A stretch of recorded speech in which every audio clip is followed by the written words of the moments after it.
Vous vous imaginez assis dans un bus, entendant un inconnu dire à un enfant qu'il n'avait pas sa place ici. Auriez-vous élevé la voix, ou seriez-vous resté silencieux comme tout le monde? L'odeur du bus était un mélange d'humidité, de tissu et d'eau de Cologne bon marché, celle qui persiste longtemps après que son porteur soit descendu.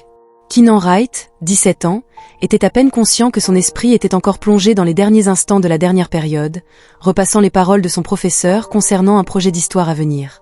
Il détestait le travail en groupe, qui se terminait toujours de la même manière. Il portait le poids des responsabilités pendant que son partenaire se laissait aller. Il ajusta son sac à dos et trouva son siège habituel au milieu du bus. Il remarqua à peine la femme quelques rangées devant lui, Dorothy Lancaster, du moins c'était ce que portait son sac à main en cuir. Elle était assise, raide, agrippant les poignets comme si le bus allait soudainement basculer. C'était le genre de femme que Keenan avait appris à ignorer. Elle semblait se comporter comme si le monde lui devait quelque chose.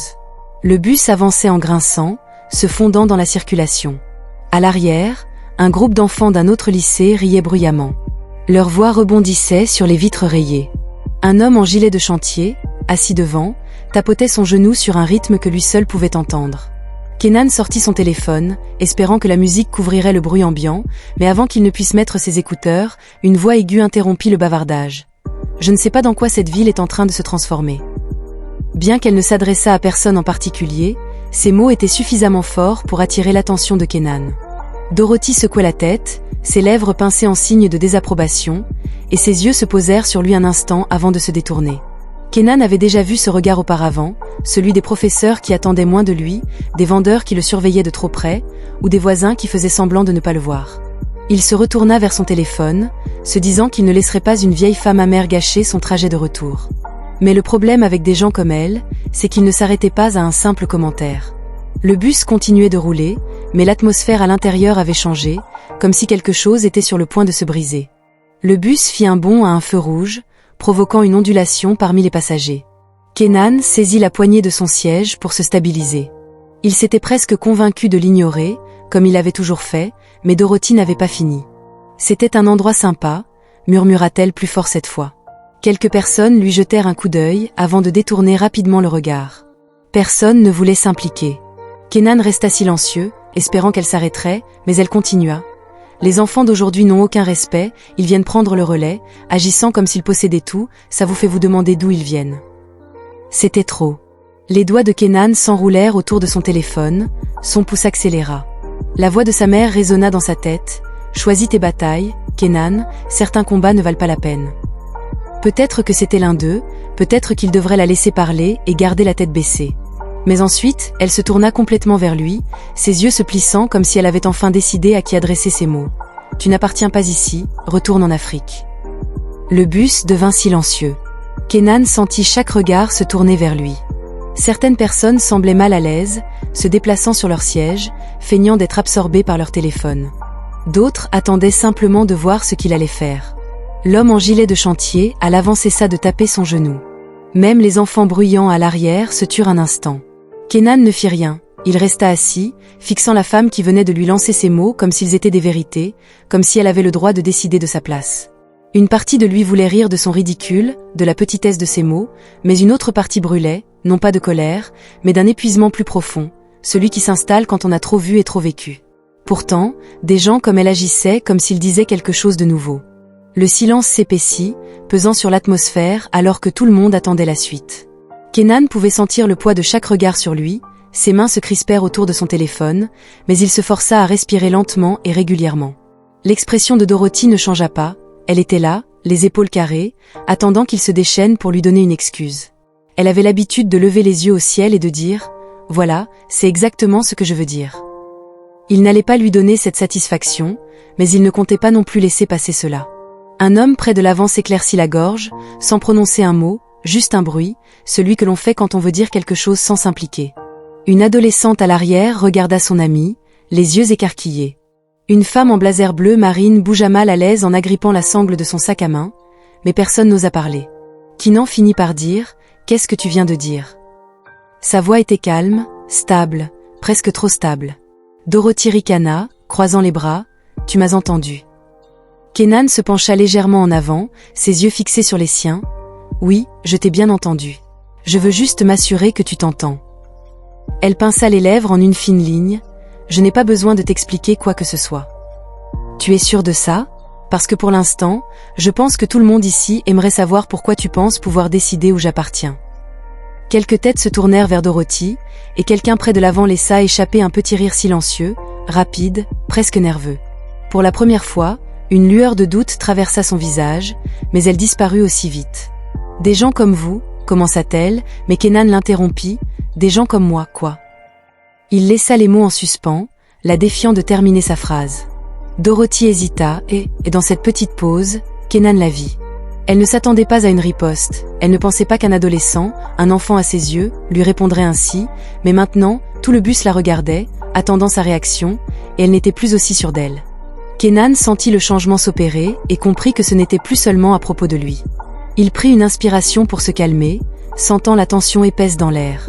Chaque personne dans ce bus attendait, les yeux balayant entre lui et Dorothy, incertain de ce qui allait se passer ensuite. « Tu sais ce qui est drôle ?» dit Kenan d'une voix calme mais ferme. « Tu es assise ici à me dire de retourner en Afrique, comme si ce pays n'appartenait pas à des gens comme moi. Mais dis-moi quelque chose, d'où penses-tu que tu viens ?» Les lèvres de Dorothy se pincèrent, mais elle ne répondit pas. « Tu penses que tes ancêtres ont juste germé du sol ici en Amérique parce qu'ils n'aimaient pas les miens ?» Quelques murmures parcoururent le bus. Quelqu'un à l'avant hocha légèrement la tête, juste assez pour que Kenan remarque la différence entre lui et Dorothy. Il continua en se penchant légèrement en avant. Ses ancêtres avaient été amenés ici enchaînés. Ils n'avaient pas eu le choix, mais ils avaient construit ce pays. Chaque brique, chaque route, chaque élément que vous preniez pour acquis avait été façonné par des mains noires. Dorothy laissa échapper un rire amer. « Oh, laissez-moi une pause. » « Non », Kenan interrompit, sa voix plus aiguë maintenant. « Tu ne peux pas l'ignorer, tu ne peux pas faire comme si l'histoire n'avait pas eu lieu juste parce que cela te mettait mal à l'aise. » Le bus était si silencieux, maintenant que Kenan pouvait entendre le faible bourdonnement du moteur en dessous. « Le problème n'est pas que je n'ai pas ma place ici, » dit-il, sa voix plus douce mais toujours ferme. « Le problème est que tu ne sais pas comment partager un espace qui n'a jamais été uniquement le tien. » Le visage de Dorothy se déforma en quelque chose que Kenan ne pouvait pas tout à fait déchiffrer. Colère, embarras, il n'était pas sûr, mais ce qu'il savait, c'est qu'elle n'avait plus rien à dire. Le silence n'était plus seulement le sien, il appartenait à tous ceux qui étaient restés silencieux trop longtemps dans ce bus. Ce silence s'étirait, épais et lourd, pressant contre chaque coin du véhicule. Les lèvres de Dorothy s'entr'ouvrirent comme si elle voulait répondre pour récupérer une partie du pouvoir qu'elle venait de perdre, mais rien ne sortit. Elle avait passé toute sa vie à dire des choses comme ça, en supposant que personne ne la défierait, mais maintenant, confrontée à quelque chose qu'elle ne pouvait pas rejeter, elle n'avait rien. Kenan ne bougea pas, ne sourit pas, ne jubilait pas, il resta juste assis là à la regarder, attendant. Puis quelqu'un parla. « Il a raison », dit une voix venant de l'avant, celle d'un homme portant un gilet de chantier. Ces mots n'étaient pas forts, mais ils étaient fermes. Une autre voix, cette fois de l'arrière, « Vous avez tous remarqué que ce sont souvent les plus bruyants qui en savent le moins. » Une femme près du milieu du bus secoua la tête, fatiguée d'entendre ce genre de désordre à chaque fois. Les épaules de Dorothy se tendirent, elle jeta un coup d'œil autour d'elle, réalisant que le poids de la conversation avait changé. Ce n'était plus seulement elle et Kenan, tout le bus était impliqué. Pour la première fois depuis qu'elle avait parlé, Dorothy avait l'air incertaine. Elle laissa échapper un ricanement en secouant la tête comme si elle rejetait toute l'affaire, mais sa voix était plus calme quand elle murmura « incroyable ». Kenan pouvait sentir l'énergie changer à nouveau, cette fois la tension était plus légère. Ce qui avait été assez épais pour couper s'amincissait. Il se tourna vers la fenêtre, regardant les rues familières défiler. Le bus se sentait différent maintenant, non pas parce que quelque chose d'énorme avait changé, mais parce que quelque chose de petit avait évolué. Dorothy était assise raide sur son siège, regardant devant elle, sa bouche se pinçant en une ligne serrée. Peut-être qu'elle quitterait ce bus et continuerait exactement comme elle l'avait toujours fait. Peut-être que ce ne serait pas le cas, mais tout le monde avait vu quelque chose, ils avaient entendu quelque chose, et peut-être que la prochaine fois qu'ils se retrouveraient dans un moment similaire, ils ne resteraient pas silencieux. Kenan expira, sentant le poids se soulever un peu tandis que le bus poursuivait son chemin. Le bus roulait à travers la ville à l'extérieur, vacillant par rafales de mouvements, panneaux de signalisation, feux de circulation, devantures de magasins aux néons clignotants. Kenan se rassit sur son siège, laissant sa tête reposer contre la fenêtre. Son pouls avait finalement ralenti, mais il pouvait toujours sentir la chaleur persistante du moment contre sa peau. Personne d'autre ne parlait, ni à Dorothy ni à lui, mais quelque chose avait changé, il pouvait le ressentir. Quelques arrêts plus tard, l'homme au gilet de chantier se tenait agrippé à la rampe, tandis que le bus ralentissait avant de s'arrêter. Il jeta un regard noir en arrière à Kenan et lui fit un petit signe de tête, un de ces remerciements rapides et silencieux qui en disaient plus que des mots. Alors que les portes s'ouvraient et se fermaient derrière lui, Kenan remarqua l'adolescente près du fond qui chuchotait à son ami. Ses yeux se tournèrent vers Dorothy avant de murmurer « J'espère ne jamais finir comme ça ». Dorothy ne réagit pas, mais son visage avait perdu un peu de sa certitude. Kenan se détourna, ne prenant plus la peine de la regarder.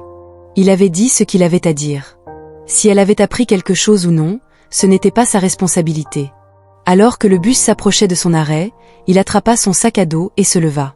Il pouvait sentir des yeux sur lui, certains approbateurs, d'autres pensifs, d'autres simplement incertains de ce qu'il venait de voir. Les portes s'ouvrirent en gémissant, et alors qu'il descendait sur le trottoir, une voix de femme l'appela derrière lui. Et il se retourna, c'était la femme en blazer bleu marine. Elle le regarda un moment, puis lui fit un petit sourire serré. « Tu gères si bien. » Kenan ne répondit pas tout de suite, il hocha juste la tête, pas par fierté, pas par victoire, mais parce qu'à ce moment-là, il comprenait. Ce jour-là, il ne s'agissait pas seulement de faire taire une personne, mais de faire croire aux gens que le bus avait arrêté son moteur. Disparaissant en arrière-plan, Kenan expira en jetant son sac à dos sur une épaule alors qu'il descendait le trottoir. Demain, le monde serait toujours ce qu'il était. Il y aurait plus de moments comme celui-ci, mais ce jour-là, dans ce bus, quelque chose s'était fissuré et parfois, c'est comme ça que le changement commence, car le silence maintient les choses telles quelles, mais en parlant, c'est ainsi que les choses commencent à évoluer. Si vous êtes arrivé jusqu'ici, demandez-vous ce que vous auriez fait. Auriez-vous parlé, ou seriez-vous resté silencieux en espérant que quelqu'un d'autre s'en chargerait? Parlons-en dans les commentaires, et si cette histoire vous a fait réfléchir, partagez-la, car des conversations comme celle-ci doivent avoir lieu.